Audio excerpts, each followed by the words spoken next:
జాలం వెను తిరిగి వస్తుంది కాలం రేపుగా మన పాపగా పుడుతుంది సరికొత్తగా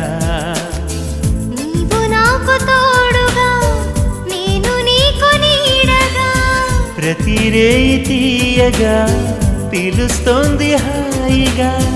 ఇలా ఉండిపోతే చాలుగా నువ్వంటే నాకిష్టమని అన్నది నా ప్రతి శ్వాస